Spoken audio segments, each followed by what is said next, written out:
9:30 բարի գալուստ Հանրային ռադիոյի ուղիղ եթեր։ Բարի լույս հարգելի ռադիո լսողներ, ուրախ ենք ողջունել բոլորիդ եւ իհարկե քանի որ շաբաթ առավոտ է, դուք արդեն գիտեք, հարմարավետ տեղավորվել եք եւ վայելել ենք հրաշալի երաժշտական առավոտ։ Այո, շաբաթօրյա առավոտները միանշանակ երաժշտական են, դա նշանակում է, որ առջևում ձեզ է սպասում մեր ժամոկեսանոց կենթանի ռադիոհամերգը եւ իհարկե մեր զրույցները on-line հարթակում եւ ոչ միայն on-line, նաեւ ուղիղ եթերում։ Այո, այնպես որ կարող եք մեզ ոչ միայն լսել, այլև դիտել եւ ինչպես յուրաքանչյուր շաբաթ առավոտ ձեզ համար աշխատում են Տիգրան Հարությունյանը եւ Լուսինե Մուրադյանը։ Մենք անհամբերությամբ սպասում ենք նաեւ ձեր արձագանքներին, ոչ միայն դիտեք, լսեք, վայելեք, այլև գրեք ձեր կարծիքը, սրտիկներ, փուչիկներ ուղարկեք կոմենտներ հատվածում։ Մենք կսպասենք նաեւ ձեր մեկնաբանություններին, բնականաբար դրանք նաեւ տեղ կգտնեն հենց ուղիղ եթերում։ Այս երաժշտական առավոտը դասական է լինելու եւ սիրով ուզում ենք ողջունել Ալեքսանդր Սպենդիարյանի անվան օպերա եւ բալետի ազգային ակադեմիական թատրոնի մեներկչուհի միջազգային մրցույթների դափնեկիր Լիլիթ Սողոմոնյանին։ Բարի լույս։ Բարի լույս։ Բարի գալուստ Հանրային ռադիոյի ստուդիա եւ ուղիղ եթեր։ Շնորհակալություն։ Նախ շատ տպավորիչ է պատմական վայրը, որովհետեւ գերագույն պատմություն ունի։ Ես շատ լավ գիտեմ, թե ինչպիսի աստղեր են այստեղ ձայնագրվել եւ ընդհանրապես կենսագրություն ունեն եւ ինձ համար մեծ պատիվ է լինել այսօր ձեր հյուրը այս հիասքանչ տեղում։ Շնորհակալ ենք։ Օպերայի երկարվեստի աստղերը, թույլ տվեք այսպես ասել, ժամի հետ կապված երկել չերկելու խնդիր չունեն, ոնց հասկացա։ Ընդհանրապես առավոտյան ունեն, բայց գործը մնում է գործ, Տիգրան ջան։ Եվ պարզապես ցանկություն է պետք, եթե իսկապես կա ցանկություն, կարելի ավելի վաղ արթնանալ, ձայնը արթնացնել եւ սթրեսի չենթարկել ձայնին, ձայնալարերին ու նորմալ ելույթ լինի։ Իհարկե։ Լիլիթ Գանգսկիս, ինչպիսին է ձեր մուտքը երկարվեստ։ Ուրեմն երկարվեստը, այսպես ասեմ, ընտանիքից է գալիս, այսինքն ծնողներիցս, որ ավելի շատ հետևողական է եղել հայրս։ Մենք ընտանյոք այսպես օժտված ենք ձայնով, 4 երեխա ենք, 3-ս երգում ենք։ 4-ից 3-ը։ Այո, եւ հայրիկս ժամանակին ինքը եւ երգեր էր գրում եւ մեծ սիրահար էր դասական երաժշտության։ Ես մեծացել եմ այնպիսի ընտանիքում, որը ողողված էր եւ եվրոպական դասականներով, հայկական դասականներով, դրա համար կարելի է ասել գեներով եւ այդ սերը փոքր ժամանակվանից իմ հետ է մինչ այսօր եւ Այսինքն չի էլ քննարկվել, դասական է եղել եւ վերջից ի սկզբանե։ Քննարկվել, որովհետեւ իսկապես ես շատ շնորհակալ եմ ճակատագրին, ասեմ թե, չգիտեմ, մարդ որ ծնվում է, թերևս իր ճակատագիրն արդեն ունի, կարծում եմ, ինչ որ։ Ընտանիքից ով ինչ ճանապարհ ընտրեց։ Ընտանիքից քույրս եւ եղբայրս ավելի էստրադային ճյուղ ընտրեցին, իսկ ես ընտրեցի դասականը։ Դասական ընտրողները տարբերվում են նաև աշխարհայացքով, մտահորիզոնով, ընկալումներով եւ ձեր օրինակը հիանալի տարբերակ է մարդկանց եւս մեկ անգամ հիշեցնելու, որ շատ կարեւոր է թե երեխան ինչ միջավայրում է մեծանում եւ ինչ երաժշտական գունապնակ է լսում ամբողջ ընթացքում եւ ըստ այդմ էլ ձևավորվում է նաև որակը, երաժշտական ճաշակը եւ դասական երաժշտության տակ ներքո մեծացողները երբեք անորակ երաժշտությունը տեղ չեն տալիս։ Այս պարագայում գիտեք, դա ամենաշնոր է իմ կարծիքով, որովհետեւ Աստծուց պարգև է լինել դասական երաժշտության կրող, որովհետեւ ինքը շատ բարդագույն արվեստ է եւ ունի չափազանց բարդ ճանապարհ, բայց այդ ճանապարհը ինչքան որ վերցնում է, այնքան էլ տալիս է ու քեզ հղկում է։ Իհարկե, ես միշտ այսպես մի բան եմ ասում, որ յուրաքանչյուր մասնագիտություն դա դառնում է քո ճակատագիրը, այսինքն դու կերտվում ես տվյալ մասնագիտության մեջ։ Իհարկե։ Իսկ ես շնորհակալ եմ բնությանը, իմ ծնողներին եւ Աստծուն եւ ամեն ինչին, ինչ որ ինձ հետ կատարվել է ու ես ընտրել եմ դասականը եւ կերտվել եմ։ Բայց միայն բնատուր տաղանդը բավարար չէ հաջողության հասնելու եւ պրոֆեսիոնալ դառնալու համար, այստեղ բնատուր տաղանդին զուգահեռ նաեւ պետք է լինի աշխատասիրությունը, կամքը,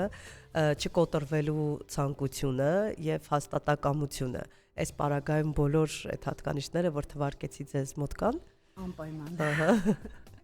Էլի դուք էլ առավոտյան արթնանում եք միա, հա, Պայման։ քանի ժամ է տևում։ Լիլիթ, այդ տարիների, հա, երազանք ասեմ նպատակ, ասեմ, այ որն էր հիմնականում դառնալ երաժիշտ, թե հենց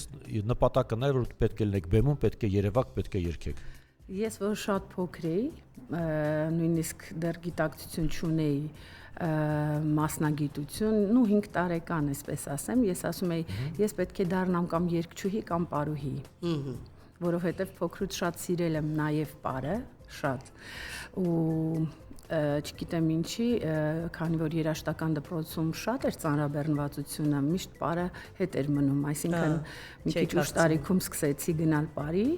իսկ փոքրուց արդեն երաժշտության մեջ էի։ Ուզում եմ ասել, որ թերևս Բայց պարը չգերեց ձեզ։ Ինչպես։ Պարը չգերեց։ Չէ, շատ է գերում, ինչպես։ Մինչև այսօր։ Մինչև այսօր։ Եվ կարծում եմ օգնում է Ես դերերը։ շատ լավ նաև պարում եմ։ Ահա, գաղտնիքներ ենք Չէ, շատ բացում։ եմ սիրում պարել։ Բայց չգնացիք այդ ճանապարհով։ Չէ, չգնացի այդ ճանապարհով, գնացի որպես երգչուհի եւ 1999 թվականին երբ Գեգամ Գրիգորյանն էր թատրոնի գեղարվեստական ղեկավարը, լսումների լուր ստացա, որ թատրոնում լսումներ են եւ որոշեցի մասնակցել։ Եվ սեպտեմբերի 11-ը եղավ ինձ համար շատ ճակատագրական մի օր։ Ես ընդունվեցի մեր Չքնաղ թատրոնը, Ալեքսանդր Սպենդիարյանի անվան, եւ այդ օրվանից աշխատում եմ մինչ օրս որպես մեներգչուհի եւ շատ շնորհակալ եմ ճակատագրին, որ պատիվ եմ ունեցել աշխատել Օհան Դուրյանի, Գեգամ Գրիգորյանի, մեծամեծ մարդկանց հետ իմ խաղընկերներն են եղել Օլգա Գաբաևան, Կոստյան, ինչ ասեմ, Հասմիկ Հասագործյան, այսինքն գիտեք անուններ, որոնք այսօր պատմություն են։ Եվ հիմա եմ հասկանում, թերևս այն ժամանակ ինչ հրաշալի հնարավորություն էր եւ բախտը ժպտաց, որպեսզի լինեմ նրանց շարքերում։ Հիմա դուք եք զարդարում օպերայի բեմը։ Ասում են, որ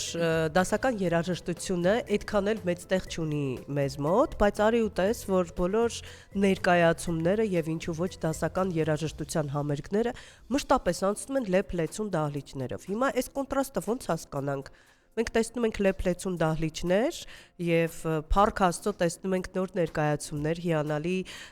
ճիշտ պրոֆեսիոնալ աշխատանքով, այսինքն նկարիչն իր գործն է արել, զգեստները իրենց տեղում են, դեկորացիան իրենց տեղում է, բեմադրություններն են շատ լավը։ Գիտեք, ոնց ես շատ ուրախ եմ, որ մենք ունենք ունկնդրի մի մաս, որը շատ մեծ սիրով մինչև այսօր հետևողական է եւ ինչ որ կատարվում է թատրոնում, ինչ նոր ներկայացում կա, նրանք մեծ սիրով գալիս են եւ ունկնդրում են։ Ես կարծում եմ, որ այդպիսի մարդկանց շնորհիվ դասական արվեստը երբեք չի մեռնի ու երբեք չի պակասի, որովհետեւ այսօր աշխարհում թերևս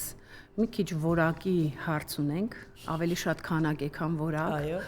Բայց ես վստահ եմ, կամ շատ եմ ուզում հավատալ միգուցե, որ որակը կհաղթի։ Այստեղ նաև նույնիսկ բարձր գները չեն խանգարում, որ դահլիճները լցվեն, որովհետև կան ներկայացումներ, որ այնպես չի որ էժան են այդ տոմսերը,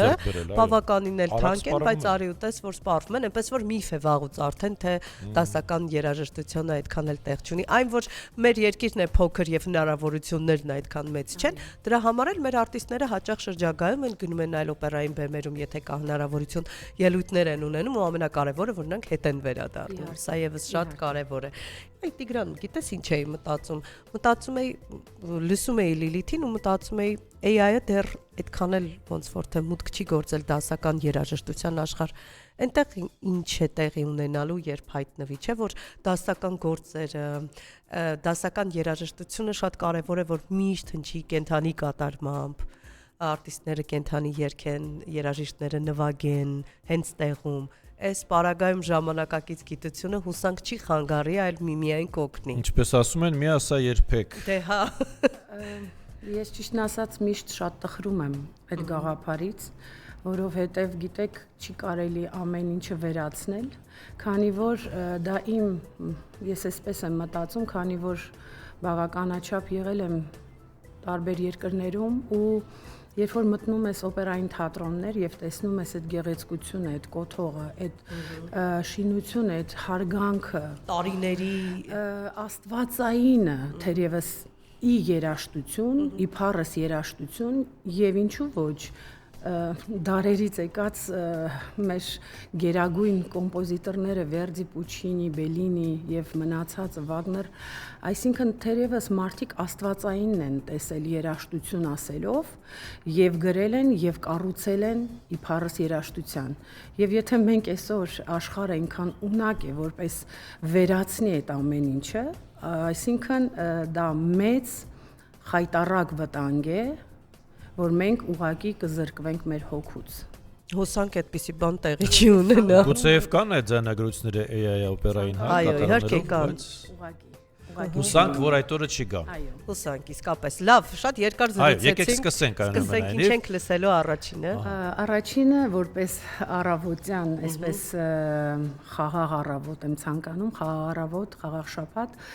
կսկսենք Աչինի Ave Մարիայով։ Ահա, նաև ներկայացրեք ձեր գործընկերոջը։ Ներկայացնեմ իմ դաշնակահարին Անտոն Սուշլյակով, նա եկել է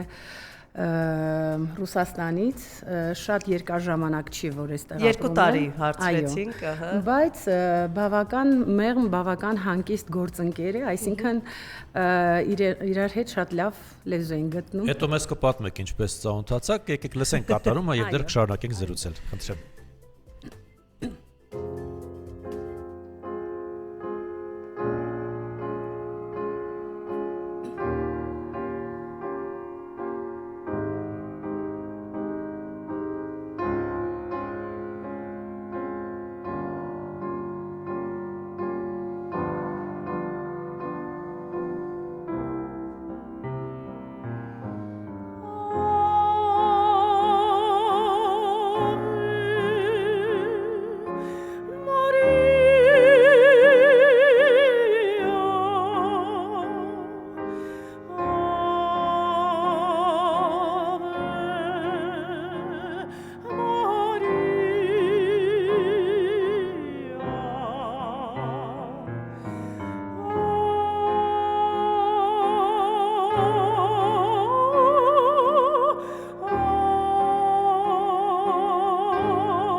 Ծափարություն են հնչում այս պայն մեր ուղիղ եթերում։ Եվ սրտիկներ ենք ուղարկում ձեզ։ Չգիտեմ դուք ոնց, բայց ես ընկա հաճելի հուշերի գիրքը։ Այս ստեղծագործությունը առանձնահատուկ է եղել ինձ համար, հատկապես երիտասարդության տարիներին։ Եվ ես լիահույս եմ, որ շատ ռադիոլսողներ, որ հիմա լսում էին մեզ, վայելեցին ինձպես։ Անգերազանցելի Ave Մարիան աստվածային կատարում, որ եղել է միշտ բոլոր ժամանակներում այսպես ականջ շոյող, լսելի եւ իհարկե անգերազանցելի։ Մենք չխոսեցինք ուսանողական տարիների մասին, ձեր ինչպիսին էին առասարակ կոնսերվատորիայում անցկացրած տարիները։ Ուսանողական տարիները, այսպես ասեմ, 90-ականներն էին, այսինքն 94-95, այսպես մեր երկրում կատարվելիք իրադարձությունների հետ մեկտեղ ավարտել եմ Ռուզաննա Բաղդասարյանի դասարանը եւ չնայած այդ դժվարություններին, երբ որ ոտքով էին գնում գալիս, երբ որ ունենք որոշակի դժվարություններ, ցուրտ դասասենյակներ, դահլիճներ, նույնիսկ ուզում եմ նշել հետեւյալը, քանի որ մեր տունը Երևանում, մեր մինչև կայարան ոտքով էի գալիս, հետո մետրոյից կոնսերվատորիա, այսինքն երիտասարդական, հետո նոր կոնսերվատորիա եւ այդ նույն ուղին գետադարձ, այսինքն պատկերացնում եք ինչքան պետք է քայլենք, 3 ընկերուհի ենք, միշտ որոշում ենք, որ հետներս ինչ որ ուտելիք բերենք։ Ու հետաքրքիրն այն էր, որ 3-ս էլ կարտոֆիլ էինք բերում, տարբեր ձևերի, մեկը խաշած, մեկը ինչպես ասում են ժարի տարած, եւ թթուն, իսկ երրորդ ընկերուհին, քանի որ մի քիչ ավելի այսպես քաղցրի հնարավորությունները ուներ, հա, այդ դերբի կոնֆետներն էր բերում, ու ինչի եմ ես հիշում, որպես մի քիչ ավելի զավեշտալի, երբ որ մենք բուֆետում հավաքվում էինք, մեր սեղանը ամենանկատելին էր, որովհետև մենք շատ ճոխ, կարտոֆիլի բոլոր երանգները կային, որովհետև առավոտ գալիս ենք եւ մինչեւ 5-6-ը ուզենք թե չուզենք, մենք պետք է մնայինք կոնսերվատորիայում, այսինքն ոչ մի տարբերակ չկար ինչ որ միտեղ գնալ սնվելու։ Մենք իհարկե ասում ենք, որ դժվար տարիներ էին, ցուրտումուտներ, բայց դրանք հույսի տարիներ էին։ Բոլորս այդուհանդերձ դժվարությունները համբերատարությամբ հաղթահարում էինք ու մի տեսակ առանձնակի ջերմություն կար, հույս կար, հավատ կար։ Ես կարծում եմ նրանից էր, որ դեռ մենք շատ չէինք կեղտոտված ու շատ ինֆորմացված չէինք։ Դե այն ժամանակ ինտերնետ չկար։ Ունենք այդ հույսը եւ նաեւ ինչու՞ չէ, մենք շատ ուրախ էինք, ինչ որ ուրախություն կար։ Դա է։ Դեք ուրախություն կար։ Ինձ թվում է, այստեղ շփման անկեղծության նոտաները կային, որ հիմա քչացել է եւ տարատեսակ վիդեոներ նայելով հասկանում ես, որ մարդկանց մասնագետները դրթում են մենության, հա։ Այստեղ այո, դու կարող ես ինքնուրույն լինել, իսկ ով է ասել, որ վատ է եւ այլն, ու սա կարող է հակառակ էֆեկտն ունենալ այն պարագայում, որ մարդը հարուստ է նաեւ շփման միջոցով, ճիշտ մարդկանցով շրջապատված լինելով։ Գիտեք ոնց, օրինակ ես շատ լավ հիշում եմ ուսանողական տարիները, որ մենք իսկապես ամբողջ կուրսում ունեինք շատ մեծ շփում մեկը մյուսի նկատմամբ եւ նույնիսկ դասախոսները։ Նրանք ամեն քննությունից մեզ մոտենում էին եւ բոլորիս համար կարծիք էին հայտնում, այսինքն մեր բոլորին շատ կարեւոր էր Տաթևիկ Տիգրանովնայի կարծիքը, Գոհար Միխայելնայի կարծիքը, այսպես ես չգիտեմ, այդ հարգանքը, այդ աուրան, այդ դաստիարակությունը շատ կարևոր էր, ոնց կարող էր մարդկային շփումը չլիներ կարևոր, անհնար էր դա ուղղակի։ Դե այսօր իրավիճակը այնպեսին է, որ համացանցը բոլորին կարծես տարում է դեպի վիրտուալ աշխարհ, եւ մենք ունենք այդ պակասը, ռեալ շփման պակասը։ Ցավալին գիտեք որն է, հիմա օրինակ շփվում ենք շատ երիտասարդ սերնդի հետ, մի քիչ էլ ավելի երիտասարդ, որոնք դեռ Ռոմանոս Մելիքյանի այսպես ուսանողներն են, հա, ուսումնարանի, եւ իրենք չեն պատկերացնում, թե իրենց կողքը ովքեր են նստած եւ ինչպես պետք է գոնե բարևեն։ Գոնե ինչ որ մի զգացողություն ունենան, որ այդ մարդիկ այսպես ինչ որ պրոֆեսիոնալ, բարձրացակ արժեքով մարդիկ են։ Ես չգիտեմ դա ինչից է գալիս, արդյոք ընտանիքից, թե ժամանակաշրջանից, միգուցե նրանք կենտրոնացված են ավելի ուրիշ բաների վրա, բայց ես ցավում եմ, որ ասում եմ, երբ որ ես առաջին անգամ ելույթ ունեցա Տրուբադուր օպերան Լեոնորայի երգում եւ իմ խաղընկերներ Օլգա Գաբաևան, մենք գրիմյորնում այսպես խոսում էինք, ասեց Լիլիթ ջան, դու այս թատրոնի սյուներից մեկն ես եւ ես շատ երջանիկ եմ, որ ես քո հետ այսպես միասին պետք է բեմ դուրս գամ, այսինքն ես գիտեք ինչ է 24-25 տարեկան աղջնակ էի ու այդ հասուն կինը ինչ ասեմ Մարգարիտը մեր օպերային թատրոնի, հա, գիտեք այդ արժեքները մինչև այսօր մենք կրում ենք Տերևս մենք փողոցում եթե հանդիպում ենք մեր ավակ սերնդին, մի ուրիշ հարգանք ենք զգում, մենք գիտենք ով է մեր դիմաց։ Իսկ հիմա դա բոլորովին չի աշխատում, գոյություն էլ չունի։ Լիլիթ, տարբերությունը մեծ է, այս ձեր ժամանակվա մինչավայրը ուսանողական եւ այսօր որ շփում ունեք վստահ եմ այսօրվա սերնդի հետ եւ ինչն է պակասում նրանց։ Ասեմ, գիտեք, միգուցե աշխարհը այսօր այնքան դռներ է բացել շատ-շատերի համար, որ իրենք մտածում են մեկը ինչ է լինի, ես կարող եմ կհաղթահարեմ, կգնամ։ Առաջ այդպես չէր, այսինքն ինչպես ասեց Լուսինեն, եթե ձայնը միայն բավարար չէ, այդ աշխատասիրությունն էլ ինչն էր, օրինակ ես շատ եմ ճամփորդել ու բացարձակ մրցույթներ, մաստեր-կլասներ, այսինքն այդ ամեն ինչը լցնելու համար 1000 ու մի դռներ ես թակում, 1000 ու մի մարդկանց ես տեսնում, 1000 ու մի դժվարությունների մեջով ես անցնում, իսկ հիմա ավելի հեշտ է, որովհետև իրենք պատրաստի այսպես ամեն ինչ ունեն ձեռքի տակ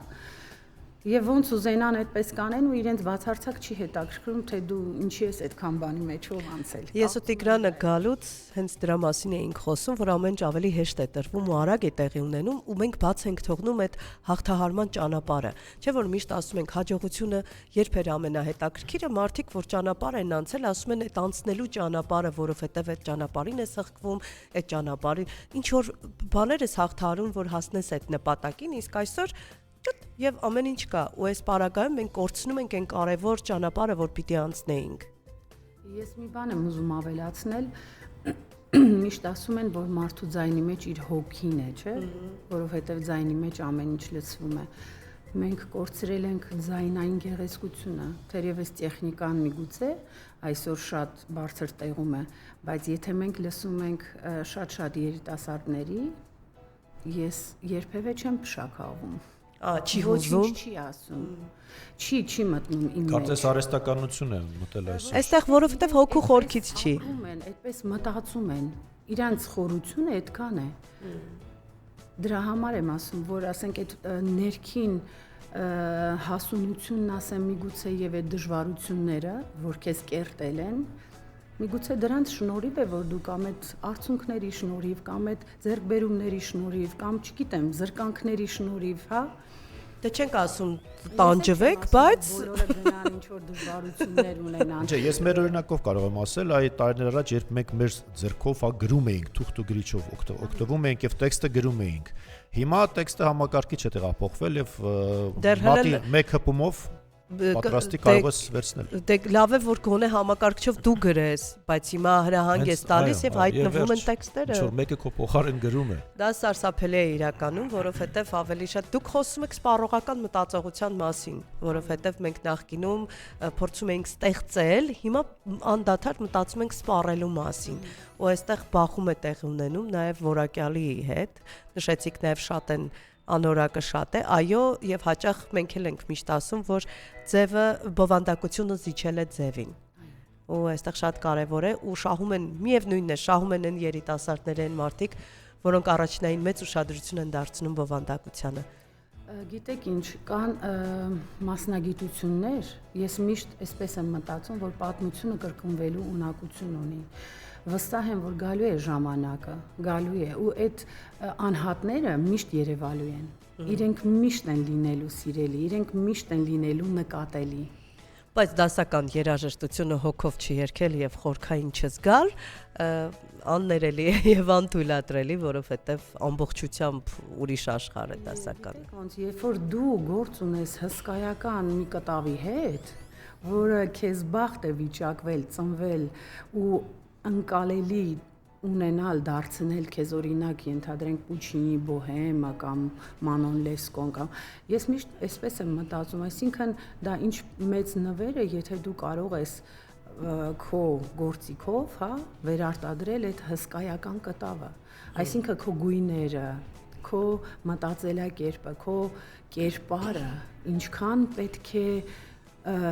մոտեցնես, որպիսի հանկարծ այդ կտավը չփչանա, ինքը չդառնա սենց Ռուբիկ կուբիկ հասկացաք, անիմաստ ինչ որ մի բան, ինքը կտավ պիտի լինի։ Լույսու ստվերով ճիշտ։ Անպայման։ Ինչ լսենք հիմա։ Հիմա կլսենք Բոհեմ Միմի Արյան։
Բրավո, բրավո, բրավո, Կրկին ծափարություններ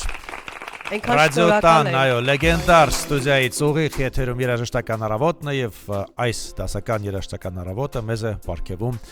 օպերային երգչուհի Լիլիթ Սողոմոնյանը, հրաշալի պահեր,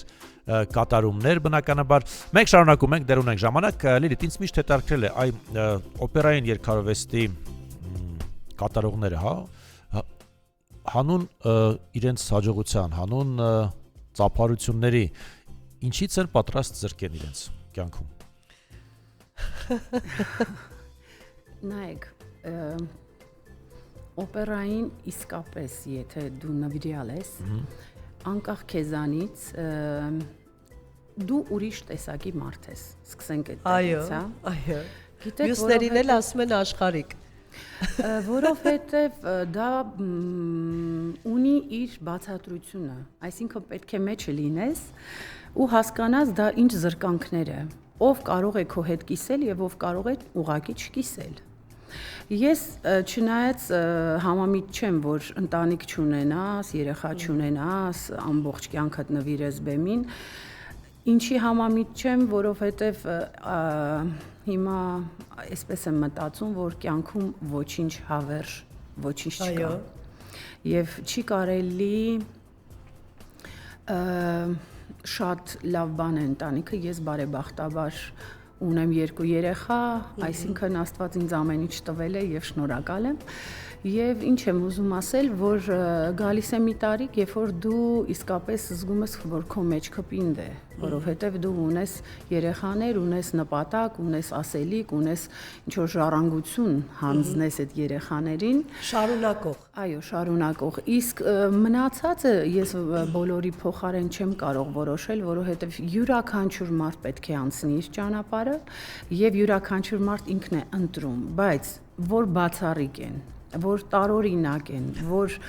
այսպես անհասկանալի են, նորմալ կամ աննորմալ,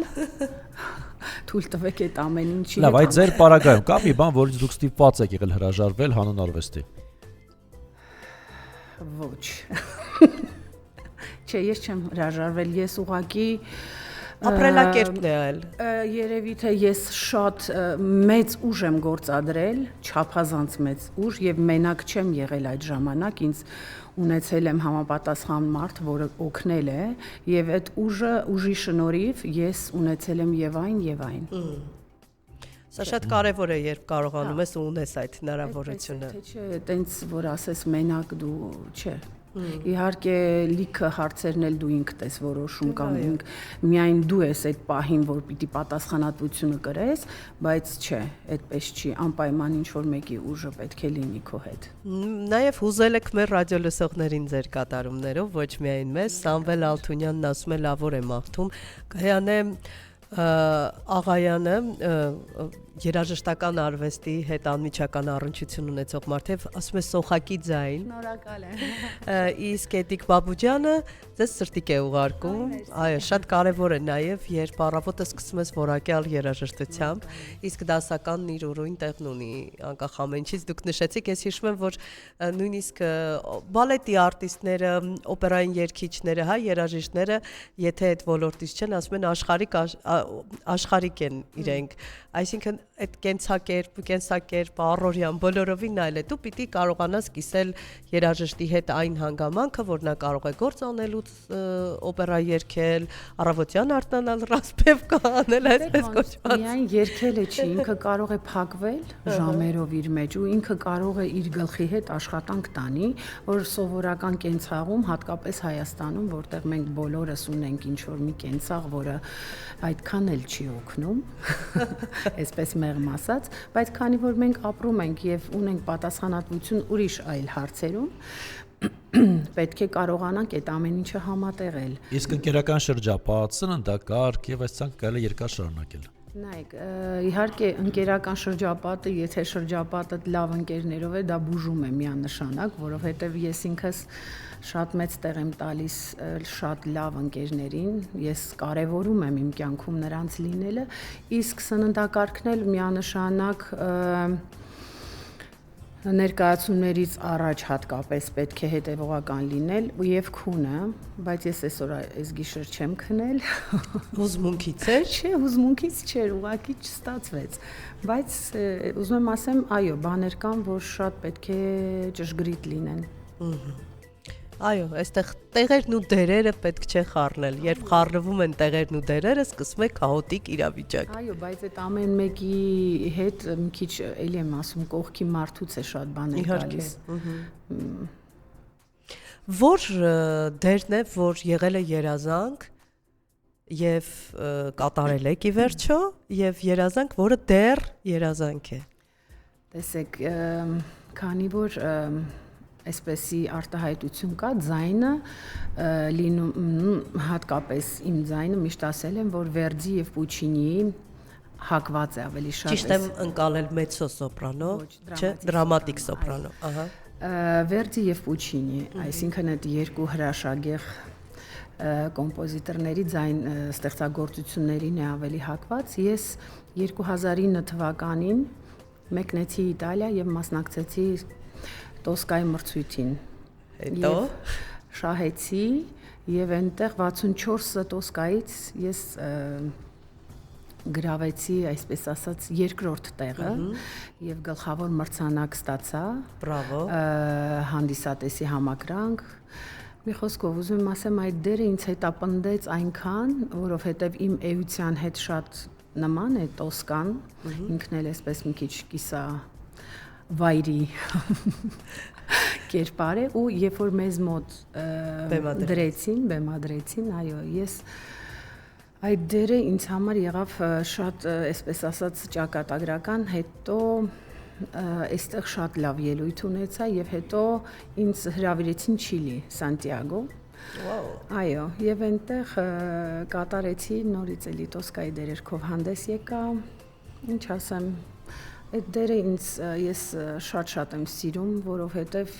իմ էությունը այսպես աշխատում է այնտեղ, ես կարողանում եմ։ Զգում եք ամբողջությամբ այդ դերը, հա։ Ընդհանրապես Պուչինի երաժշտությունը, դե Պուչինին ուրիշ է։ Ես հիմա ուզում եմ խոսել Մանոն Լեսկոյի մասին, որը այս ձեր ասած երազանք է դեռ ինչի համար, որովհետև ես ուղղակի կամենում եմ, որ մեր թատրոնում բեմադրեն, որովհետև աշխարհի ամենագեղեցիկ օպերաներից է, ամենագեղեցիկ, չգիտեմ ինչի մինչև հիմա չեն բեմադրել, գոնե համերգային կատարումով։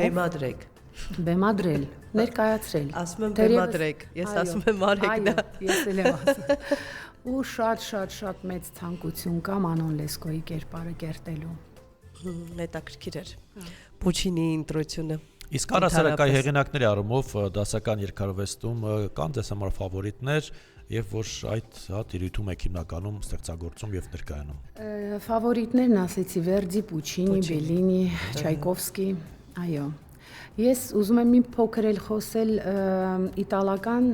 նեապոլիտանական երաժշտության մասին։ Օ, շատ եմ սիրում։ Շատ։ Ինքս նաև շատ, այսպես ոնց ասեմ, հոգով եմ զգում այդ երաժշտությունը ու շատ անգամ երգում եմ։ Այնտեղ էլ կյանքը կա վառ է շատ։ Դրա համար է երևի թե այո։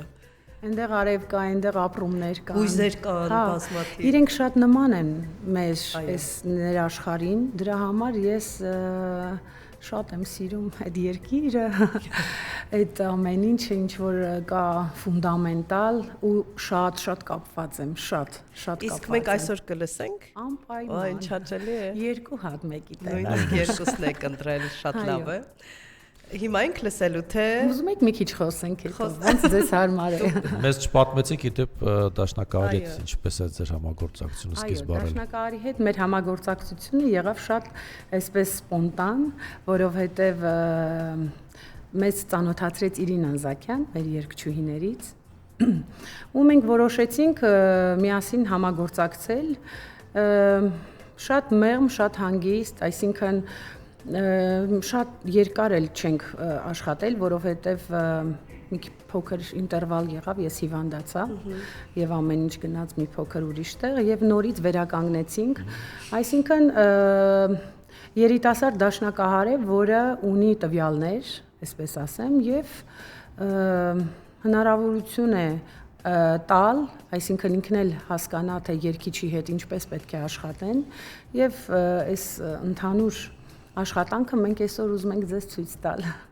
Մենք հարցրեցինք եթերից առաջ իհարկե, ասացինք հարմարավետ է արդյոք քեզ այստեղ, ասեցի իհարկե, սա շատ կարևոր է։ Հավանել էր, երեք եկավ ու զարմացել է, թե մենք այս ինչ ուր ենք եկել, ասում դու հասկանում ես, այս գերագույն տեղը ու ծանոթացրեցի մեր լեգենդների հետ, նկարներով, բացատրեցի, ասեցի, ասում եմ հասկանում ես, չգիտեմ, այս ամեն մեկը մի հատ իկոնա է, մի հատ լեգենդ է, ուղղակի ժամերով կարելի է խոսել յուրաքանչյուրի մասին։ Հանրային ռադիոյի պատերն են նույնիսկ հարուստ տարբեր պատմություններով, որովհետև այնքան բան են լսել, որ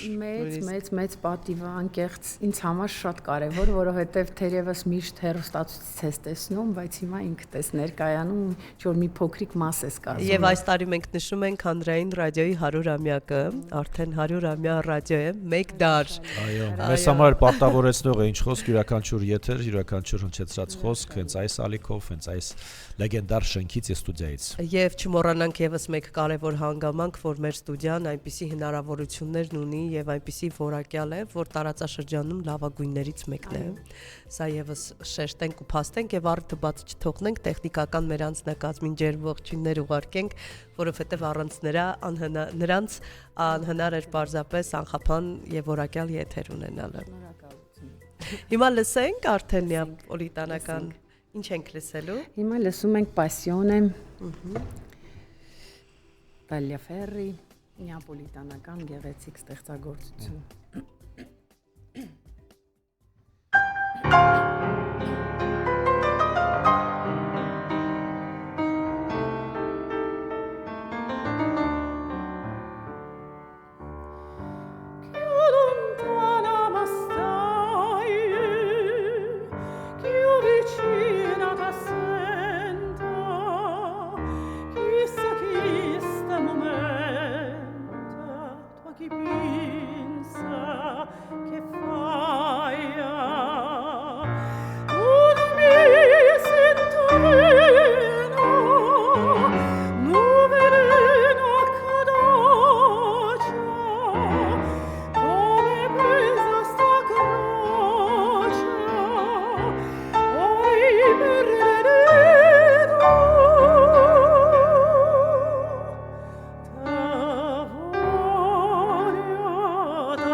Շքեղագույն, հզոր, գեղեցիկ, բրավո։ Մինչև հոգու խորքը շոյող եւ ուզող, սա շատ կարեւոր է։ Մենք խոսում էինք դրա մասին, որ ձայնը երգեցողությունը պետք է հուզի մարդուն։ Պիտի հասնի այն ամենանուրբ լարերին։ Ստացվեց, շնորհակալ ենք ձեզ։ Այո, հաջողվեց ձեզ ներթափանցել ոչ միայն մեր, նաև կարծում ռադիոլսողների Գրեք հարգելի ռադիոլսողներ, շարունակեք հետևել մեր լայվին, փոխանցեք ձեր ողջույնները, եւս մեկ անգամ հիշեցնենք, որ այս դասական երաժշտական առավոտը մեզ է պարգևում միջազգային մրցույթների դափնեկիր օպերային երգչուհի Լիլիթ Սողոմոնյանը։ Արամայիս Սահակյանն է գրում. «Բարև ուրախ առավոտ, ես վայելում եմ մեր հյուրի թե պատմությունները, թե կատարումները եւ ցանկանում եմ նրան մեծ բեմեր»։ Այնպես որ երբ ասում են դե դասականը բարդ է, ամեն մարդ չի կարող ընկալել, արի ուտես, որ այդ կարծրատիպն է վաղուց կոտրվում եւ այո, չենք ասում, որ դասականի այն ամենաբարդ գործերից պիտի սկսել, քիչ-քիչ պիտի սովորեցնել քեզ, պարզ գործերից սկսել եւ այդպես շարունակել, որովհետեւ ընթացս ուզում ես ավելի բարդը լսել, չէ՞։ Այդպեսի մենաշնոր ունի դասական մասնագիտությունը, որ տարիքի հետ իսկապես մի փոքր չէ, բավականին հասունություն է պետք եւ ֆիզիկական եւ մտավոր եւ այդ ամեն ինչը երբ որ ներգրավում է ստեղծագործության մեջ անպայման նկատելի է դառնում։ Եվ պիտի պատրաստ գնաս, հատկապես եթե օրինակ օպերան 3 գործողությամբ է, այսինքն բավականին երկար է, ու դու պիտի արդեն պատրաստ գնաս, որպեսզի ոչ թե ընթացքում տանջվես, որովհետև դու դեռ պատրաստ չես, այո, այլև վայելես ամբողջությամբ, որովհետև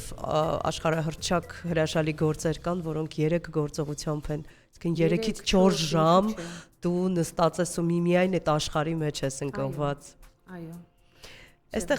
Այստեղ հաճախ նաև զարմացնում են կոմպոզիտորների հմտությունները, երբ նրանք կարողանում են երաժշտական գործիքներով քեզ տալ, հա, լսելու միջոցով տալ կյանքի այնքան կարևոր մանրուքներ, տեսարաններ, բնության հետ կապված, որ ուղղակի ապշեցուցիչ է, երբ ասում եք աստվածային, այ կարող է փակել աչքերը եւ այդ ամենը պատկերացնել։ Լիլիթ, մենք չխոսեցինք դժվարություններից, ի վերջո բնականաբար, հա, դեպի դասական ասպարեզ շատերն են ձգտում, բայց թատրոնը մեկն է, բոլորը չեն կարող այնտեղ ընդգրկվել, աշխատել։ Ասպարեզն էլ այնպեսին է, որ մշտապես ինտրիգներ, հա, այսպես ամենտեղ կուլիսային տարբեր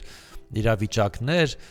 այս տարիների ընթացքում այնուամենայնիվ դժվարություններ վստահ եմ եղել են ձեզ մոտ, դուք ինչպես եք հաղթահարել եւ արդյոք եղել է մի օր, երբ մտածել եք, այ ինչու ես ընտրեցի այս ճանապարհը։ Երբեք այդպես չեմ մտածել անկեղծ, դժվարություններ շատ են եղել,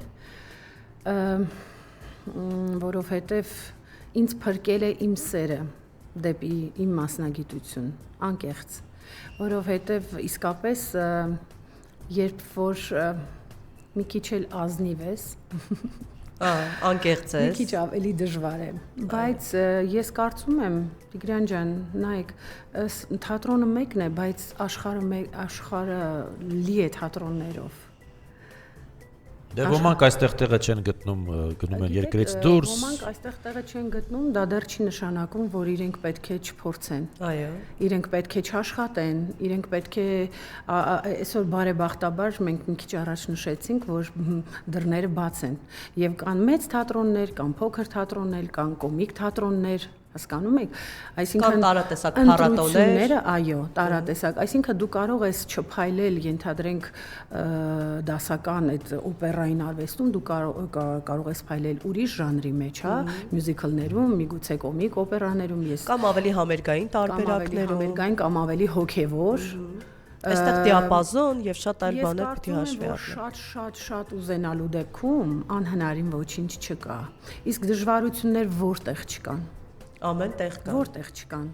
Որ բնագավառում չկա դժվարություն, չեմ կարծում։ Միտեղ մի քիչ շատ, միտեղ մի քիչ քիչ։ Չէ, դե չկա, այդ կյանքը անհետաքրքիր կլիներ, եկեք համաձայնենք։ Մեր դժվարությունը գիտեք ինչն է նաև, որտեվ իսկապես մենք ներքուստ շատ փխրուն ենք։ Եվ այդ դժվարությունները կարող են հոգեկան տրավմաներ ունենալ, հասկանում եք, իրենք կարող են մարդիկ տարիներով ձայնալարի խնդիր են ունենում։ Այսինքն դու այդ տրավմաներից ունենում ես բնական ինչ որ տրավմա, չէ որ մեր գործիքը մեր ներսում է, ինչի է միշտ աշխարհում ամենաթանկը վարձատրվելի երգիչը, որովհետև ձայնալարը, որը շատ բարակ մի թել է, այդ թելի վրա, այդ Լուսինեի ասած 3-4 ժամանոց այդ հսկայական կտավը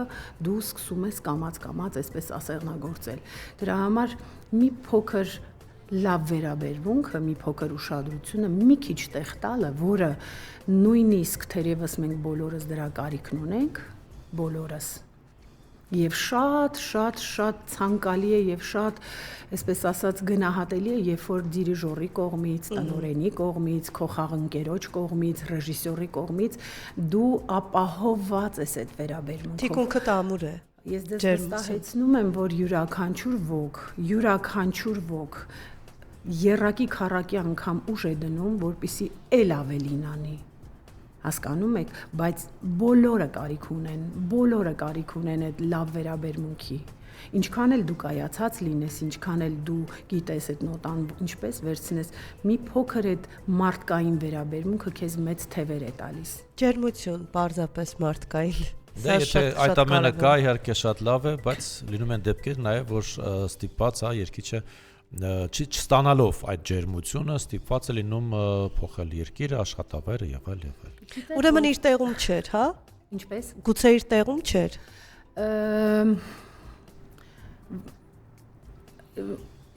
Ոնց ասեմ, եղել են այդպիսի դեպքեր, որ նույնիսկ ելույթից առաջ շատ սենց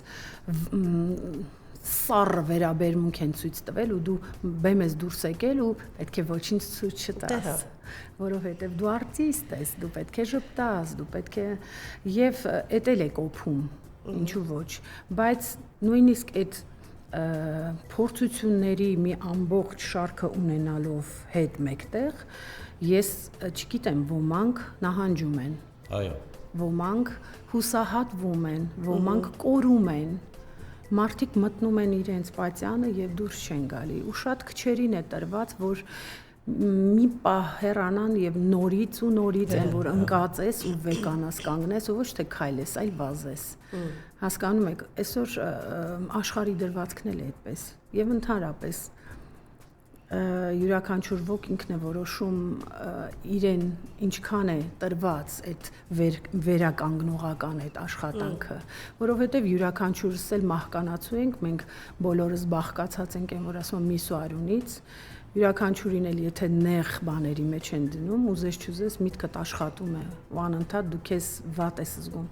Փորձենք մի քիչ ավելի այսպես լավ հաղորդումների կամ ավելի լավ մարդկանց ինչ որ պատահականությունների այսպես սկզբունքներով մենք վերականգնենք։ Այստեղ շատ կարևոր է արագ վերականգնման պարագայում ճիշտ մարդիկ, որ կողքիդ կլինեն եւ քեզ ճիշտ ոգեշնչեն, ուժ կտան։ Այստեղ նաեւ ինչի մասին էի ուզում խոսել, մեր ռադիոլսողները դե ուրիշ են, էլի։ Որակյալը նրանց համար շատ կարևոր է։ Լիլիա Պետրոսյանը գրում է բարիլույս սիրելիներս, շատ հաճելի անզուգական առավոտ եք պարգևում։ Շնորհակալություն, շատ գեղեցիկ, բարձունքների հասած երգչուհի։ Հիացած եմ նրա ձայնով։ Ծաղիկներ է ձեզ ուղարկել։ Դե մեզ մոտ on-line է ամեն ինչ էս պարագայում։ Կարինե Մկրտչյանն ասում է բարի լույս, ձեր հյուրը իր թովիչ ձայնով գեղեցկացրեց ու ջերմացրեց մեր առավոտը, շնորհակալություն։ Մաղթում եմ մեծ բեմեր ու հաջողություններ ու էլի ծափեր, ծաղիկներ, որի կարիքը այդ յուրատեսակ ջերմությունն էլ այդ տարբերակով է իհարկե փոխանցվում արտիստին, երբ հանդիսատեսը բրավոների տարափ է շռայլում եւ այդ բրավոները չեն վերջանում։ Գիտեք ոնց ես հակված եմ այս մտքին ավելի քան 1000%, երբ որ դու ընտրված ես եւ կանգնած ես բեմի վրա ու երբ որ այդ վերջում այդքան ժողովուրդ, օրկեստր, չգիտեմ, խաղընկերներ եւ այդ ողջույնը եւ այդ շնորհակալությունը եւ այդ ծափերը եւ այդ անզուգական այդ ալիքները, երբ որ դու ըմբոշխնում ես այդ ամենի համար արժի անցնել այս ճանապարհը եւ ոչինչ պետք չէ հիշել։ Միայն պետք է առաջ նայել, պետք է առաջ գնալ, կատարելագործվել, թերևս ժամանակի ընթացքում, եթե չենք կարողանում ել ավելի մեծ բաներ անել մի բան, որը ավելի որակով կլինի, միգուցե եւ ավելի փոքր, բայց միշտ մնալ բարձրունքում, միշտ մնալ որակով։ Կարող ենք ասել, որ ձեր հաջողության գրավականը նաև ձեր հանգստությունն է եւ համբերատարությունն է։ Եվ լավատես լինելը ինչու ոչ։ Մենք այդ դրան այդ եզրահանգմանն ենք եկել ձեզ այդ զրույցում պարզապես։ Հանգիստ չի ասի, հիմա միգուցե ավելի հանգիստ եմ։ Ժամանակին անհանգիստ էի շատ ու շատ կրքոտ, ամեն ինչը շատ սրտին մոտ ընդունող, ինչպես sense պայքարող տեսակ եմ միշտ եղել ու ինձ բոլորը այդպես ավելի շատ գիտեն, բայց իմ լավատեսությունն ու ներքին ուժը միգուցե Արդեն կոմպենսացվել է մեկը մյուսով, մի կողմից դյուրագրգիռ, մյուսը լավատեսությունը։ Ես անկեղծ եմ ասում, միշտ ասել եմ, եթե 1000 անգամ ծնվեմ, 1000-ն էլ կընտրեմ իմ մասնագիտությունը։ Երբևէ մտքովս չի անցել, որ կարող եմ հիմա հատկապես ուրիշ ինչ-որ մի բան ընտրել, որ էլ ավելի երջանի կամ էլ ավելի հղկված կամ էլ ավելի հարուստ ինձ զգամ։ Երբեք։ Սա խոսում է անվերապահ սիրո Եկեք շարունակենք մեր ռադիոհամերգը։ Հիմա մենք կլսենք նեապոլիտանական շատ գեղեցիկ մի երգ դե Կուրտիս։ Կվայելենք։ Այո, խնդրեմ։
Բրավո։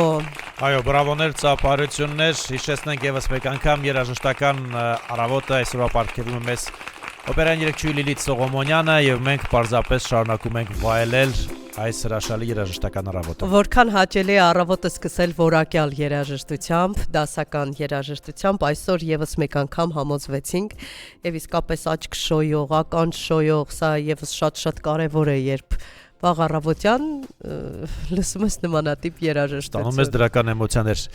Լիլիթ, ինչ է անհրաժեշտ օպերային երգչու համար մշտապես պահպանելու լավ մարզավիճակը, դա եւ ձայնն է եւ առհասարակ հայ բեմական մարզավիճակը։ Օպերային երգչուհու համար իմ կարծիքով այո, անպայման պետք է պահպանել մարզավիճակ, որովհետեւ հատկապես կնոջը, բեմական կնոջը շատ կարևոր է ունենալ հաճելի արտաքին մարզավիճակ եւ այդ մարզավիճակը նաեւ օգնում է, որպիսի ձայնալարերը եւ մկանները լինեն, ինչպես ասում են, տոնուսի մեջ եւ Ինչ եք անում, օրական քանի ժամ եք երգում կամ չգիտեմ, ինչ հատուկ Ես մարզավիճակ նկատի ունեմ նաեւ ֆիզիկական, այսպես գնալ ինչ որ սպորտով զբաղվել։ Այո, անպայման Եվ ինչու՞ չէ սննդակարգ եւ մարզավիճակ նաեւ երգային, որովհետեւ գիտեք ոնց քանի ժամ-ժամուկես 2 ժամ երգել տանը երգում եք պարտադիր ամեն օր։ Ամեն օր չէ, օրը մեջ գոնե պարտադիր, ցանկալի է դաշնակահարի հետ, որովհետեւ իսկ տանն էլ առանձին աշխատանք է պետք անել, որովհետև պատրաստված պետք է գնալ եւ գոնե մկանը արդեն դու քո միտքը քո մկանի հետ պետք է անպայման ներդաշնակ լինեք, որովհետև այս երկխոսությունը անպայման տեղի ունենում։ Այևս բավականին բարդ ապրելակերպ։ Այստեղ նաև կուզեի հասկանալ ի վերջո, եթե մենք խոսում էինք քիչ առաջ, որ մեծերը մեծ օրինակ են եղել, ինձ համար օրինակ մեծ պատիվ էր այսինչ արտիստի հետ նույն բեմում ելույթ ունենալը, այս պարագայում էլ հիմա դուք եք են մարդիկ, որոնք փորձառու են, բեմում կայուն են, հասել են ինչ որ կետի եւ երիտասարդների համար դուք եք են օրինակը։ Արդյոք նրանք այդ մանրուքները, արդյոք նրանք լսում են, որովհետեւ միշտ չի որ ուզում ես խոսել մարդկանց հետ, երբ կամ փորձով կիսվել, երբ տեսնում ես, որ դիմացինը պատրաստ չէ։ Արդյոք պատրաստ են, բաց են, վերցնում են, լսում են։ Կարծում եմ, այո, բայց ավելի շատ տղաների հետ ավելի հեշտ է աշխատել։ Ես ելույթ ունեցա վերջի ներկայացումը Տոսկայի, որ երգեցի Տիգրանի հետ։ Մելքոնյան, եթե չեմ սխալվում, թե Հակոբյան, կներեք, եթե ազգանունը շփոթում եմ, ու ես իրեն հետ շատ այսպես ներդաշնակ մենք զուգընկերներ էինք, որովհետև չնայած իր երիտասարդ տարիքին ինքը բավական հասուն, բավական վարպետ ու շատ գեղեցիկ կավառադոսի կերպար էր կերտում ու ընդհանուր ներկայացումը շատ սիրուն ստացվեց։ Յուրաքանչյուր ասպարեզում, յուրաքանչյուր մասնագիտության մեջ կա նպատակ կամ գուցե գերնպատակներ, մեկի համար, գիտության մեջ, չգիտեմ, տպագրվել այս կամ այն ամսագրում, հասնել ստանալ մրցանակ, մյուսի համար դարձյալ մրցանակ, մյուսը շքանշան, մրցույթի մասնակցել, օպերային արտիստի համար գերնպատակը, հասարակ իր ստեղծագործական կյանքում որն է։ Դա այս կամ այն դերերքը ստանալն է, այսինչ ներկայացման մեջ մասնակցելը։ Այսինչ օպերայի բեմում ելույթ ունենալը, ես դա միշտ եմ լսում, համերգասրահում լինել, ձեզ համար ինչ է դա։ Այո, շատ լավ ասեց Լուսինեն, եւ դերը եւ թատրոնը։ Իրենք երազում են կոնկրետ այսինչ թատրոնում ելույթ։ Կարգ թատրոններ, որ իսկապես շատ մեծ նպատակ է այնտեղ լինել եւ երգել։ Բարեբախտաբար այսօր մենք ունենք շատ լավ մեր հայ օպերային երգիչները, որոնք զարդարում են եւ ես շատ ուրախ եմ նրանց համար, որովհետեւ եթե ասենք թե ինչ որ մեկին չի հաջողում այդտեղ լինել, դա դեռ չի նշանակում, որ կա, դու պետք է ինչ որտեղ ավելի սենց նայես կամ բոլորովին, չէ որ քո հայն է, չէ որ այդ ամբողջ, ասենք, ընկնդիրը, որ գալիս է մետրոպոլիտեն օպերա, լսում ես ինչ երգչին ու քո հայի անուն ազգանունն է, ոնց օրինակ ամաչես, որ Շարլ Ազնավուրն է, դու չես, չի լինի այդպես։ Ձեզ համար որ դահլիճն է համեմատությունը լավ բան չի, առհասարակ։ Ինձ համար Արենա դի Վերոնան, որ շատ եմ սիրում, Լասկալան։ Դե այդ անունը չէր կարող չնչել։ Իհարկե, մետրոպոլիտեն օպերան, ինչու ոչ։ Ես իհարկե գիտեք ոնց Տիգրան ջան, երազանքները շատ լավ են, բայց նպատակ ասենք, հա, այսպես է կյանքի։ Հա, նպատակը շատ լավ է, բայց եթե ես այդ նպատակը ինձ պիտի հակասի, այսինքն ինձ չարացնի, սենց մեջիցս ինչ որ սենց չարություն արտահայտի, չեմ կարծում, որ դա լավ նպատակ է։ Ես կարծում եմ, որ նպատակները բավականին հասունացել են եւ կատարվել են բարեբախտաբար։ Իմ աղջիկը հիմա ապրում է Իտալիայում եւ սովորում է եւ շարունակում է իմ գործը եւ ավելի քան վստահ եմ, որ իրեն մոտ, որովհետեւ հիմա ինչպես խոսեցինք ավելի միգուցե դռները բաց են, չգիտեմ, ու ինքն էլ օժտված է եւ արտաքին եւ ձայնային եւ ինտելեկտուալ շատ մեծ տաղանդ ունի։ Ես կգնամ իրեն կընկնդրեմ նման թատրոններում, եթե ինքս չեմ։ Աստորեն փոխանցվել են նաեւ դստերը։ Որքան հաճելի է, չէ, երբ տեսնում եք, որ դա ձեր սերը նաեւ փոխանցվել է ձեր դստերը եւ կարծես շարունակությունը լիարժեք է ավելի դառնում է սպառական, բայց ինքն է չէ ընտրել, դուք չեք ստիպել։ Չէ, ինքն է։ Ասեմ Լուսինե ջան, ես ճիշտն ասած, այսպիսի մի համոզմունք ունեմ, միգուցե այդպես է, բայց սխալ չեմ, երբ որ Աստված քեզ շնորհ է տալիս, դու պետք է հետևողական լինես։ Այսինքն մաքսիմալ հետևես, իսկ ընթացքը ինչպես կլինի, ոչ մեկս չգիտենք, բայց այդ ամեն ինչը քնացնել, դնել անկյունում, ասել, որ գիտես, հիմա ծրագրավորող պետք է լինել կամ չգիտեմ, բիզնես անել, շատ ուրախ եմ բոլորի համար, բայց քեզ տրված է այն, ինչը որ տրված չի միլիոնից մեկին ենթադրենք, հա, ու այդ ամեն ինչը քնացնել, սենց չասել, չարտնացնել, որովհետև ժամանակը այսօր էս ասում, վաղ են ասում, հետո ընդհանրապես ժամանակը արագ է գնում։ Մի քիչ ստիպողաբար ոնց որ հուշ իրեն ավելի շատ այսպես մենք սենց թափ տվեցինք, ինքը ընտրեց եւ գնաց։ Սա շատ կարևոր է, դուք հետաքրքիր մի բան ասացիք նպատակների հետ կապված։ Այստեղ ցանկացած մասնագիտություն ընտրեք, ցանկացած երազանքի հետևից էլ գնաք, միշտ կարևոր համարեք մի բան, որ գիշերը դուք ձեր գլուխը պետք է հանգիստ խղճով դնեք բարձին։ Բայց կան նաև ծնողներ, ովքեր դեմ են, որպեսզի զավակը շարունակի հենց իր ճանապարհը։ Դե հա, շատ են։ Ես բազմիցս լսել եմ իմ գոլեգաներից, ինչ ես անում, այս ամեն ինչը դու դժվարություն, գիտեք ինչ, ես նշեցի, այն ինչ որ տվել է, անկախ նայից թե ինչ է վերցրել, երբևէ ոչ մի տեղ, ոչ մի գումարով ես չեմ կարող գնել։ Ամեն մարդ իր տեղում պետք է լինի։ Ամեն մարդ իր տեղում պետք է լինի։ Ես ասում եմ, եթե դու ասու տված շնորհը չես հետևում, դու անպայման դրա համար պատասխան ես տալու։ Ինչ լսենք հիմա։ Հիմա լսում ենք մեր հայկական գեղեցկագույն երգերից Մախմուր աղջիկ Խաչատուր Ավետիսյան։ Այո։ Հիմա ես մի փոքր ուզում եմ ծրագիրը մի քիչ ավելի այսպես տանել դեպի մեր հայկական Ամիրխանյան, Խաչատուր Ավետիսյան, այսինքն լսենք։ Երգում է Լիլիթ Սողոմոնյանը, շարունակում ենք։ Խնդրեմ։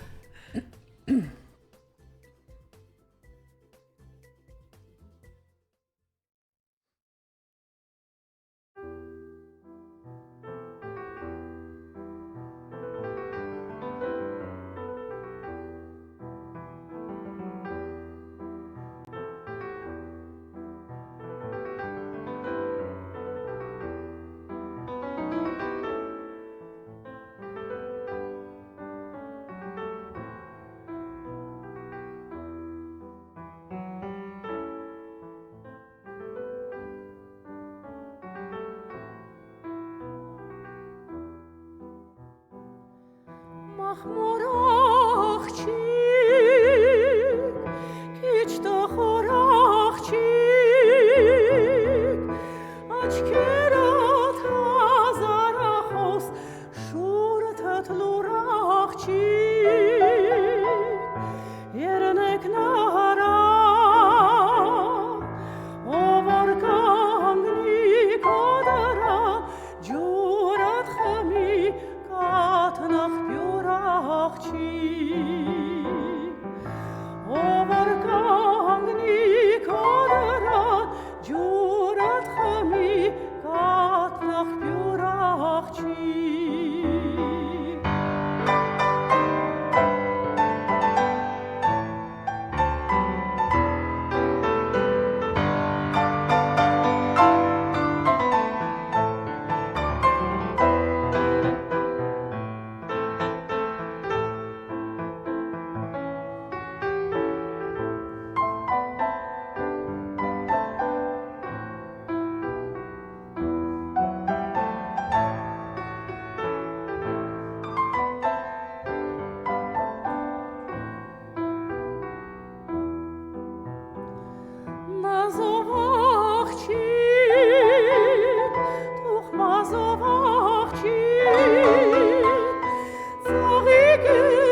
երազով աղջիկ, որ իր բույրով կանուշ աշխարհ լացրու երազով աղջիկ։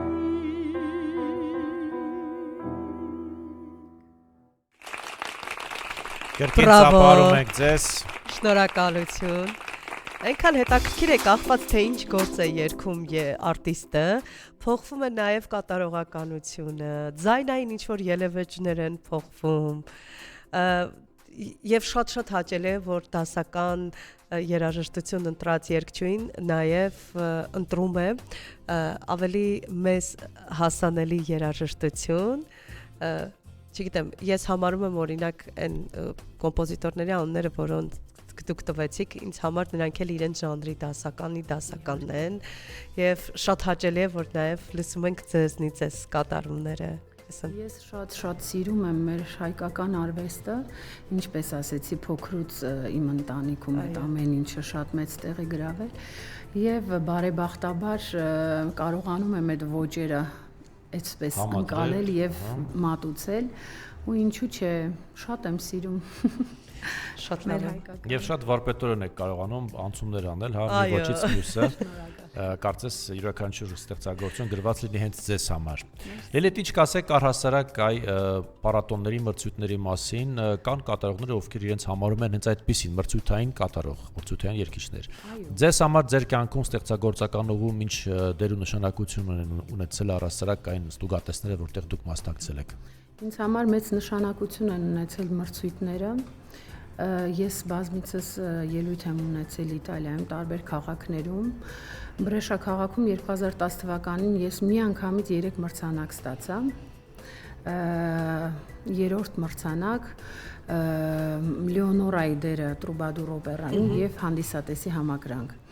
Եվ ինչ ասեմ, այդ մրցույթները, գիտեք, բնականաբար ոնց որ վարձահատույց ես լինում քո արածի դիմաց, հա, եւ այսպես պնդանում ես,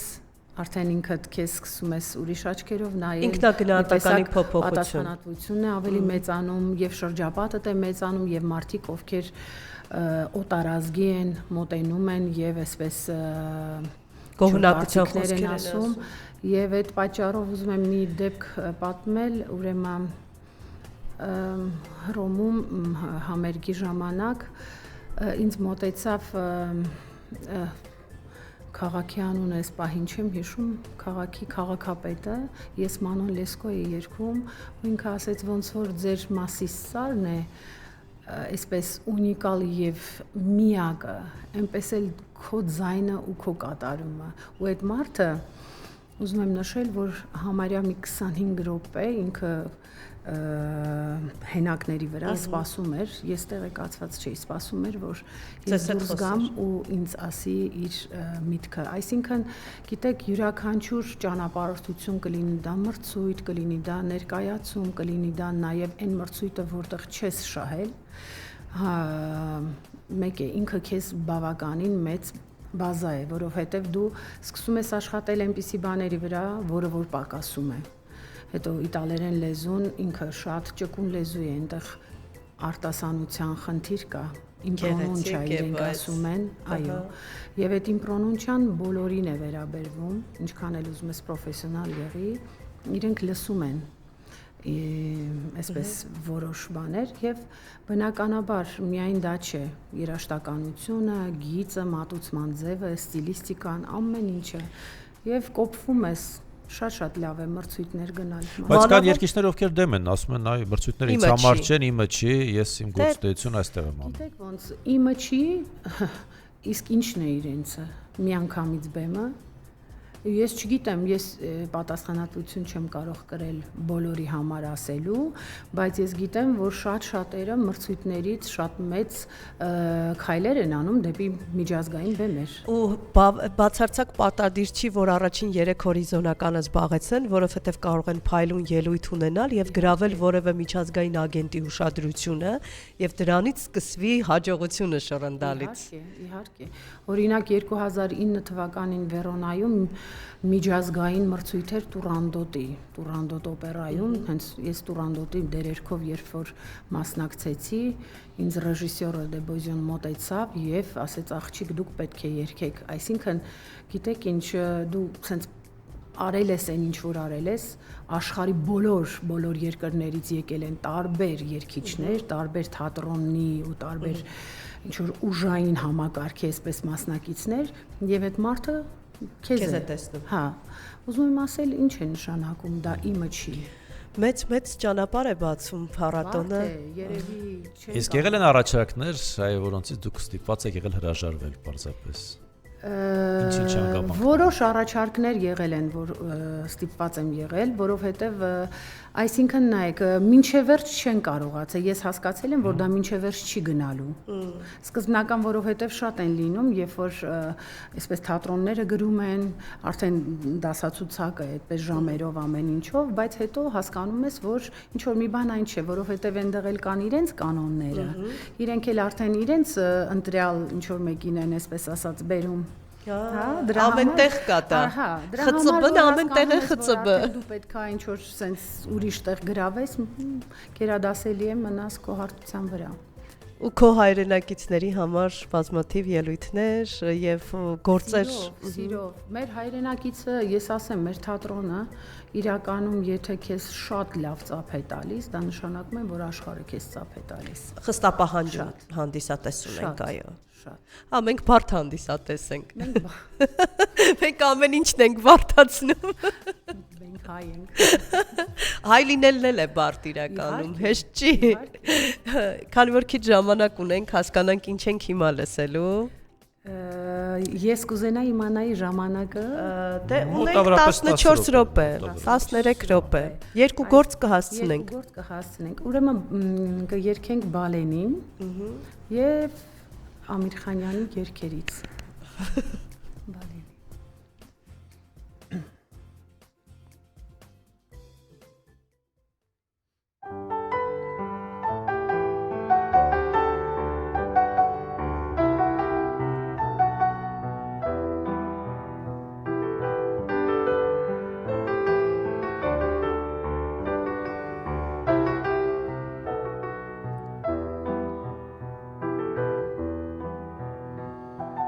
Հարսի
Անչափ շնորհակալ ենք։ Հրաշալի մեկնաբանում Խաչատուր Ավետիսյանի հանրահայտ բալենի ստեղծագործություններ։ Այնքան նուրբ է։ Այո։ Լուրջ։ Հիշեցնենք եւս մեկ անգամ Լիլիթ Սողոմոնյանն է իր հրաշալի կատարումներով գեղեցկացնում էր այս երաժշտական առավոտը եւ փաստորեն մեզ մնացել է մեկ գործ։ Այո։ Ոնց որ թե շատ ուզենք երկուսը կլինի, հա։ Հա, ոնց որ թե։ Բայց դե կհասկանանք ընթացս։ Ես կնախընտրեի եւս մեկ կատարում լսել, ինչու ոչ։ Ռոբերտ Ամիրխանյանն եք լսել, որը Իմ սիրած երգերը։ որ մեկն է։ Արևոտ անձրև եւ հայի աչքեր։ Ահ։ Ձեր թույլտվությամբ, որովհետեւ դե հայի աչքերը, Ահա։ Հայ աչքերն են Այո։ էլի։ Այո։ ճիշտն ասած, հա, ոճային Չլսել չի կարելի այս Չէ, գործերը։ Ես առաջարկում եմ Ափսոս է։ հիմա մի գործ լսենք, վերջում հրաժեշտ տանք եւ փակենք հաջորդով։ Այո։ Այո, Տանջենք ձեզ մի քիչ էլի։ արևոտ անձրև։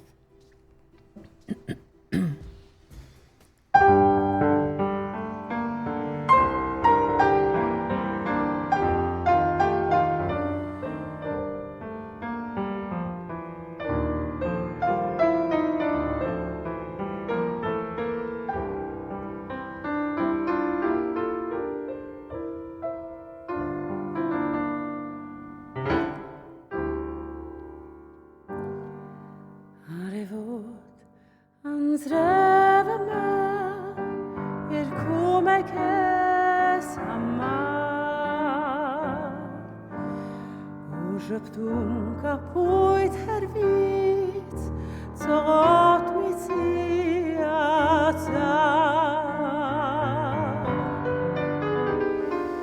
գարանտով իջ բույրեր ընդակ ալիքում քեզ պարվում շնչով անուշ օրվա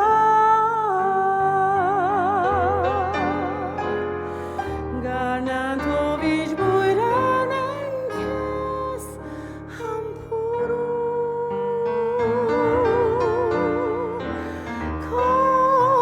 հոգում բացում մի վար մի ընծիր սիրո աշխարհ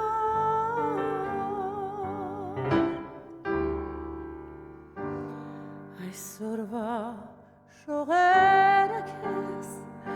ծողերը քեզ հոգիս այս գարնան ժպիտը քեզ համբույրը քեզ անգինաս եւ իմ սրտի դողերը քեզ սիրելիս քեզ իմ երգը մեր սիրուց ծնված եւ թող մեր մեջ մաղի անձրև մի վարա միր սիրալույսով ծոլա ու կապիլուս է կամար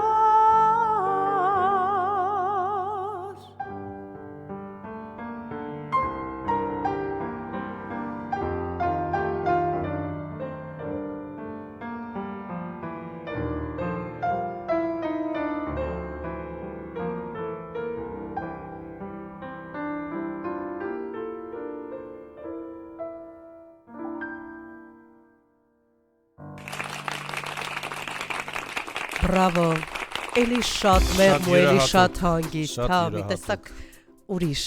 արևոտ անձրև էր, շնորհակալություն։ Շնորհակալ ենք եւս մեկ անգամ, նաեւ ուզում ենք շնորհակալություն հայտնել այսօրվա դրական ջերմ էմոցիաներով լի այս գեղեցիկ առավոտի համար։ Հովանես Ուրումյան օրինակ գրել է խորքային, հոգեթափանց սպասված կատարումներ։ Շնորհակալություն։ Իսկապես շատ շնորհակալ ենք ձեզ, որ ժամանակ տրամադրեցիք եւ որոշեցիք, որ առավոտը պիտի մեր ռադիո լսողներին լինի։ Եվ ձեր կատարումներով մեզ տեղափոխեցիք լրիվ այլ աշխարհ, կտրեցիք կարտես իրականությունից։ Ցավոք եթերաժամը անսպար չէ, ստիպված ենք այս պարագայում հրաժեշտ տալ, շնորհակալություն հայտնելով եւս մեկ անգամ նաեւ մեր լսարանին, ովքեր այս առավոտ անցկացրեցին մեզ հետ։ Ժովա Մեհրաբյանն է գրում ֆանտաստիկ, չեմ հասկանում ուր ինչ նկատի ունի, բայց ձայնային տվյալի մասին է նաև գրում։ Որտեղ կախարդական ձայնի մասին է, հա, ձայնի մասին է, ենթադրում եմ նկատի ունի։ Ահա, այնպես որ քանի որ մեր լայվը մնում է կայքում, հա, եւ սոցհարթակներում, վստահ եմ ռադիո լսողները, ովքեր որ քրնած էին, կմիանան, կհետևեն եւ կշարունակեն գրել մեկնաբանություններ, մենք խոստանում ենք, որ մենք բոլոր այդ մեկնաբանություններն ընթերցելու ենք։ Նորանոր վերելքներ ստեղծագործական ձեզ անսպառ էներգիա, որպեսզի շարունակեք տարածել այս գեղեցիկ արվեստը։ Եվ իհարկե մեծ բեմեր ենք մաղթում ու բազմաթիվ բրավոներ եւ անդադար ծափահարություններ։ Եվ դերևս վերջին կատարումը, որով եւ հրաժեշտ կտանք մեր ռադիոլսողներին։ Վերջին կատարման հնարավորություն ունենք։ Եվ իհարկե հիշեցնենք, հարգելի ռադիոլսողներ, որ այսօր մեր առավոտյան եթերը զարդարեց Ալեքսանդր Սպենդիարյանի անվան օպերայի եւ բալետի ազգային ակադեմիական թատրոնի մեներկչուհի միջազգային մրցույթների դափնեկիր Լիլիթ Սողոմոնյանը, իսկ դաշնակահարը Անտոն Սոշլիկովն է։ Շնորհակալություն։ Դες երաշտական առավոտ ինչպես միշտ ներկայացրեցին Լուսինե Մուրադյանը եւ Տիգրան Հարությունյանը, վայելենք եւս մեկ կատարում։ Կհանդիպենք։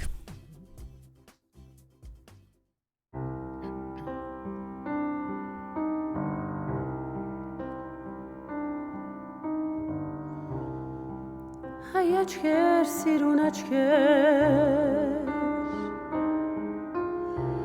սև ամպնաձես պատել դարեր, սև իշտե ձեզ մաշել տանջել, ձեզնի ջպիտ նարել տարել,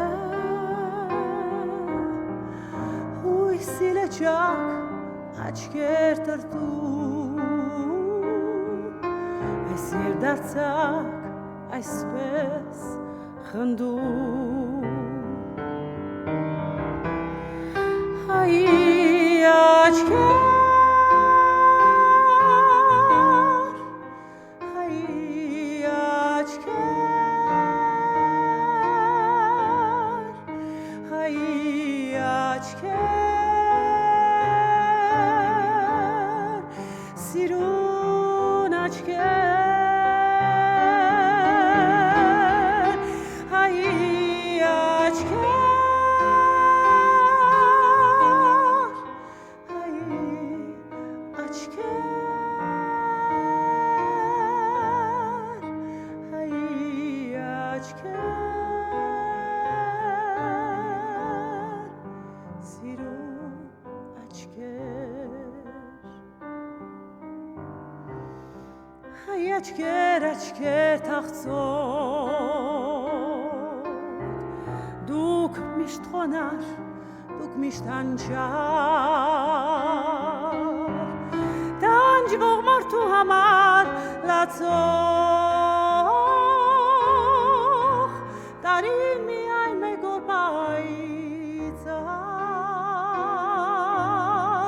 հույսի լճակ աչքեր տրտում, այս երդարձակ այսպես խնդում, հայի աչքեր, հայի աչքեր, հայի աչքեր, սիրուն աչքեր, հայի աչքեր, հայի աչքեր, հայի աչքեր, սիրուն աչքեր, հայ աչքեր, աչքեր թախծոտ, էլ չի մտնի երկինքը ձեր, վարվել է լույսն արշալույսի, շողքով լցրել երկինքը ձեր, հույսի լճակ աչքեր տրտում, հալածակ այսպես խնդում հայ